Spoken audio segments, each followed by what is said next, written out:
La aventura del estudiante alemán, del escritor estadounidense Washington Irving, cuento publicado en 1824. La aventura del estudiante alemán. Una noche borrascosa durante la procelosa época de la Revolución Francesa, a altas horas de la noche, un joven alemán regresaba a su alojamiento cruzando la parte antigua de París. Relampagueaba y en las imponentes calles estrechas resonaba el fragor de los truenos, pero primero debo decir algo acerca de este joven alemán. Gottfried Wolfgang era un joven de buena familia.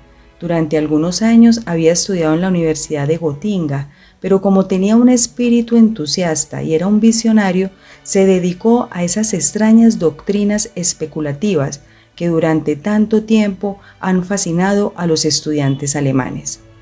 Su vida retirada, su intensa dedicación y la rara naturaleza de sus estudios produjeron un extraño efecto sobre su cuerpo y espíritu. Su salud se resintió y su imaginación enfermó. Se entregó a fantásticas especulaciones acerca de la esencia del espíritu, hasta que, como Swedenborg, se encerró en un mundo ideal que construyó a su alrededor.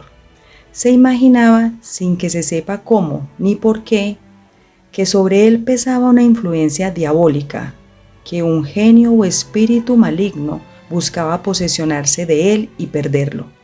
El peso de esta idea produjo sobre su temperamento melancólico los resultados más sombríos. Se dejó agobiar por el abatimiento. Sus amigos descubrieron la enfermedad mental que lo tenía en tal zozobra y decidieron que el mejor remedio era un cambio de ambiente. Así se decidió que fuera a continuar sus estudios en la alegre y esplendorosa París. Wolfgang llegó a París cuando recién empezaba la revolución. El delirio popular capturó de inmediato su entusiasmo y se dejó dominar por las teorías políticas y filosóficas de la época. Pero las escenas sangrientas que siguieron sacudieron su naturaleza sensible y, asqueado con la sociedad y el mundo, se aisló aún más. Se aisló en un apartamento solitario en el barrio latino, el barrio de los estudiantes. Allí, en una lóbrega calleja, no lejos de los austeros muros de la Sorbona, continuó sus estudios favoritos. A veces pasaba horas enteras en las grandes bibliotecas de París, catacumbas de autores antiguos, revolcando obras obsoletas entre nubes de polvo, en busca de alimento para su apetito enfermo. En cierta forma, era como un ave de rapiña que se alimentaba en el osario de la literatura decadente. Aunque Wolfgang era un solitario, tenía un temperamento ardiente que durante mucho tiempo solo actuaba sobre su mente. Era demasiado tímido e ignorante del mundo para hacer proposiciones a las mujeres hermosas, aunque era un apasionado admirador de la belleza femenina, y en su solitaria habitación a menudo soñaba con formas y rostros que había visto, y su fantasía creaba imágenes de belleza que sobrepasaban toda realidad. Durante uno de estos sueños, su mente excitada le produjo un extraño efecto. Era un rostro femenino de extraordinaria belleza. Tan poderosa fue la impresión recibida que una y otra vez soñó con él. De día perseguía sus pensamientos y de noche sus sueños. En suma, se enamoró apasionadamente de esta sombra de sus sueños. Tanto duró que se convirtió en una de esas ideas que están siempre presentes en los melancólicos y que a menudo se confunden con la locura. Tal era Gottfried Wolfgang y tal su estado en la época que me refiero. Regresaba a su apartamento una noche tempestuosa por unas callejas viejas y sombrías del Marais, en la parte antigua de París. Los truenos resonaban sobre las elevadas casas de las estrechas calles. Llegó a la Place de Grève, donde tenían lugar las ejecuciones públicas. Los relámpagos temblaban sobre los pináculos del antiguo Hôtel de Ville y esparcían rayos que centelleaban en el espacio abierto. Al pasar frente a la guillotina, Wolfgang retrocedió con horror. El reinado del terror estaba en su apogeo y la guillotina, espantoso instrumento de tortura, estaba siempre lista. En el cadalso continuamente corría la sangre de los virtuosos y los valientes. Ese mismo día había estado muy activa en su habitual carnicería humana y cruelmente se erguía en medio de una ciudad silenciosa y dormida, esperando nuevas víctimas. Wolfgang se angustió y ya se apartaba tembloroso del horrible instrumento cuando notó la sombra de una figura que se agachaba al pie de los escalones que conducían al patíbulo. Una sucesión de relámpagos la reveló más claramente. Se trataba de una mujer vestida de negro. Estaba sentada en uno de los escalones inferiores, inclinada hacia adelante y con la cara escondida en el regazo. Sus largas trenzas desgreñadas le llegaban hasta el suelo, mezclándose con el agua que caía a torrentes. Wolfgang hizo una pausa. Había algo de terrible en ese solitario monumento de dolor. La mujer parecía estar por encima de lo normal. Wolfgang sabía que los tiempos eran azarosos y que muchas hermosas cabezas que antes descansaban sobre cómodos cojines ahora vagaban desposeídas de hogar.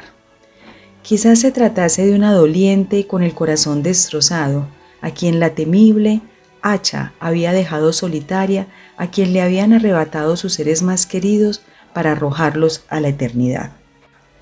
Se acercó a ella y le habló en tono compasivo. Ella alzó la cara y lo miró salvajemente. ¿Cuál sería su asombro al observar, a la luz de un relámpago, que era el mismo rostro que le perseguía en sus sueños? Estaba pálido y desconsolado, pero era el mismo rostro pasmosamente bello. Tembloroso y dominado por emociones opuestas, Wolfgang se acercó de nuevo a ella. Le habló de estar expuesta a la intemperie a tal hora y con tan violenta tempestad y se ofreció a llevarla a donde sus amigos. «No tengo amigos sobre la tierra», dijo ella. «Pero tiene hogar», replicó Wolfgang. «Sí, en la tumba».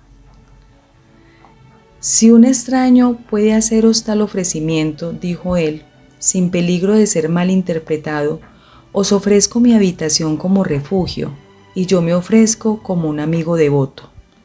Yo mismo carezco de amigos en París y soy extranjero, pero si mi vida puede seros de utilidad, está a vuestra disposición y estoy dispuesto a sacrificarla antes de que os ocurra algún daño o deshonra». Había tanta honestidad en la actitud de este joven que sus palabras tuvieron efecto. Su acento extranjero también estaba a su favor. Demostraba que no era un habitante común de París. Ciertamente no se puede dudar de la elocuencia del verdadero entusiasmo. La desconocida se entregó sin reservas a la custodia del estudiante. La sostuvo en su andar vacilante a través del Pont Neuf y por el sitio donde el populacho había derribado la estatua de Enrique IV. La tormenta había cedido y los truenos solo se oían a lo lejos. Todavía la ciudad estaba tranquila. El gran volcán de pasiones humanas dormitaba, mientras de nuevo recobraba fuerzas para la explosión del día siguiente. El estudiante llevó su carga a través de las antiguas callejas del barrio latino y junto a las negruzcas paredes de la Sorbona hasta el sucio hotel donde habitaba. La vieja portera que les franqueó la entrada se sorprendió ante el extraño espectáculo de Wolfgang en compañía femenina. Al entrar en el apartamento, por primera vez el estudiante se sonrojó de ver la pobreza de su habitación. No tenía sino una alcoba, un salón pasado de moda, densamente tallado y fantásticamente amoblado con los restos de una antigua magnificencia, porque era uno de esos hoteles en el barrio de Luxemburgo que antes perteneciera a la nobleza. Estaba cargado de libros y papeles y todo lo demás que es corriente en un estudiante. Su cama estaba en un rincón. Una vez que Wolfgang hubo encendido una luz y contemplado a la desconocida, más que antes se extasió con su belleza. Su rostro era pálido, pero de una deslumbrante belleza que resaltaba por la profusión de su brillante cabello, que colgaba como en un racimo a su alrededor. Sus ojos eran grandes y fulgentes y tenían una expresión casi salvaje. Hasta donde su negro vestido permitía observar su figura, esta era casi perfecta. Su apariencia general era en extremo impresionante, aunque estaba vestida muy sencillamente. Lo único que parecía un adorno era una ancha banda negra que llevaba en el cuello y que estaba adornada con diamantes. Para el estudiante comenzó la preocupación de cómo ayudar a aquel ser que se había entregado a su custodia. Pensó en dejarle su habitación y buscar alojamiento en otra parte, pero estaba tan fascinado por sus encantos, parecía haber tal hechizo sobre sus sentidos y su pensamiento que no podía apartarse de ella. Sus modales también eran extraños e indescriptibles. Dejó de hablar de la guillotina. Su pesar había desaparecido. Con sus atenciones, el estudiante se había ganado su confianza y aparentemente su corazón. Evidentemente, ella también tenía un espíritu entusiasta como él, y las personas así se entienden prontamente. En el apasionamiento del momento, Wolfgang le confesó su amor. Le contó sus misteriosos sueños y de cómo ella se había adueñado de su corazón aún antes de que la hubiera conocido. Ella quedó extrañamente impresionada por esta declaración y accedió a reconocer que se había sentido impulsada hacia él de una manera igualmente indescriptible. Era la época de las teorías desenfrenadas y de las acciones impetuosas. Se suprimían los viejos prejuicios y supersticiones. Todo estaba bajo el dominio de la diosa razón. Entre los disparates de los viejos tiempos se empezaban a considerar las formas y ceremonias del matrimonio. Los acuerdos sociales estaban de moda. Wolfgang era teórico en demasía para no dejarse tentar por las teorías liberales de su época. ¿Por qué separarnos?, dijo él. Nuestros corazones se han unido. Ante los ojos de la razón y el honor somos uno solo. ¿Qué necesidad hay de formas sórdidas para unir las almas? La desconocida escuchaba con atención. Evidentemente, había aprendido en la misma escuela. No tenéis ni hogar ni familia, prosiguió él. Permitidme ser todo para vos, o mejor, seámoslo todo el uno para el otro. Si las formas son necesarias, las respetaremos. Aquí está mi mano, me entrego a ti para siempre. Para siempre, dijo la desconocida con solemnidad. Para siempre, repitió Wolfgang. La desconocida apretó la mano extendida y murmuró, entonces soy tuya. Luego se reclinó en el pecho de Wolfgang. A la mañana siguiente, el estudiante dejó a su esposa durmiendo y salió en busca de un apartamento más grande y más apropiado para su nuevo estado. Cuando regresó, encontró acostada a su recién desposada, con la cabeza fuera de la cama y un brazo colgando. Le habló, pero no recibió respuesta alguna. Tomó su mano, estaba fría y sin pulso. Su cara estaba pálida y cadavérica. En suma, estaba muerta. Horrorizado y fuera de sí, llamó a los de la casa. Siguió una escena de confusión. Se llamó a la policía. El oficial de policía entró en la habitación y retrocedió al observar el cuerpo. ¡Cielos!, exclamó. ¿Cómo llegó esta mujer aquí? ¿Qué sabe usted de ella?, preguntó ansiosamente Wolfgang. ¿Qué sé?, dijo el oficial. Ayer fue guillotinada. Avanzó, deshizo el nudo del collar negro que tenía el cadáver y la cabeza rodó por el suelo. El estudiante perdió el control de sí mismo. El demonio ha tomado posesión de mí, chillaba. Estoy perdido para siempre. Trataron de calmarlo, pero todo fue en vano. Estaba dominado por la horrible idea de que un demonio había reanimado el cadáver para apoderarse de él. Se enloqueció y murió en un sanatorio. El anciano de cabeza fantasmal terminó su relato. ¿Es este un hecho verdadero?, preguntó el otro caballero. Un hecho del cual no se puede dudar, replicó el primero. Lo obtuve de la mejor fuente. El estudiante mismo me lo contó. Lo conocí en el manicomio de París. Fin. Washington Irving nació en 1783, abogado y escritor norteamericano. Desde niño le gustó leer. Fue un estudiante desinteresado que prefería las historias de aventuras y el drama y regularmente se escabullía de clase por las tardes para asistir al teatro. Perteneciente al mundo literario del costumbrismo, Irving es el primer autor americano que se sirve de la literatura para hacer reír y caricaturizar la realidad, creando además el estilo coloquial americano, que después utilizarían Mark Twain y Ernest Hemingway. Aunque se mantuvo al margen de los movimientos políticos y sociales que lo alteraban todo, es sin embargo un representante perfecto del romanticismo americano. Pero eso sí, lo que capta el espíritu romántico son sus rasgos más superficiales: el amor al pasado, al medioevo, a lo fantástico y a las leyendas, o el impulso viajero que a tantos escritores y artistas llevó a deleitarse.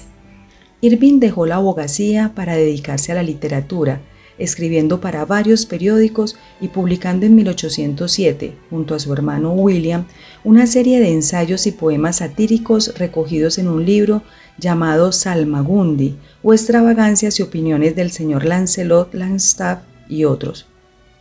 Este libro fue seguido por la parodia, de gran éxito, Historia de Nueva York desde el origen del mundo hasta el final de la dinastía holandesa, 1809. Se la considera la primera muestra de la prosa humorística en las letras americanas.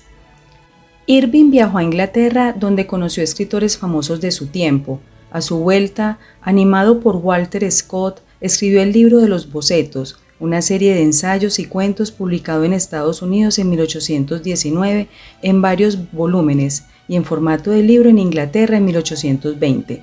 Este libro, que contiene retratos de la vida inglesa, ensayos sobre tópicos americanos y adaptaciones americanas de cuentos populares alemanes, hizo de él un hombre célebre en ambos continentes. Algunos de sus trabajos siguientes fueron inspirados por su período como diplomático en España, entre ellos una biografía de Cristóbal Colón y Las leyendas de la Alhambra, 1832. Irving escribió estas leyendas inspirándose en cuentos y leyendas populares.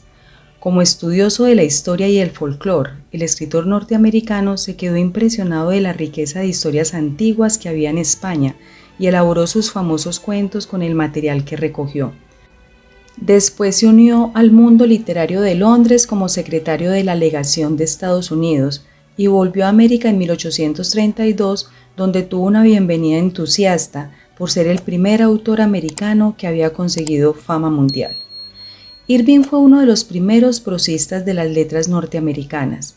Estudioso sin ser erudito, más que a la calidad de su obra, debe su fama al carácter de esta.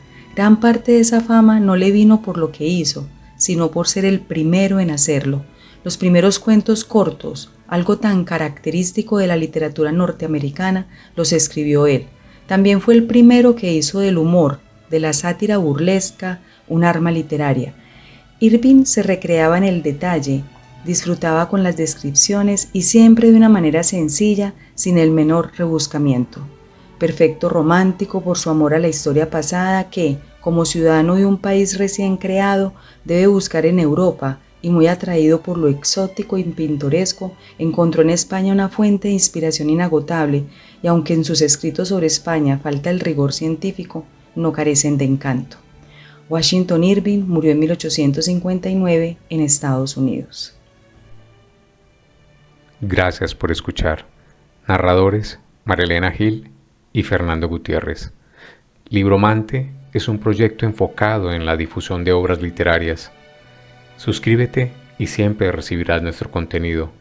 Deja un like y esto nos ayuda a llegar a más personas. Muchas gracias.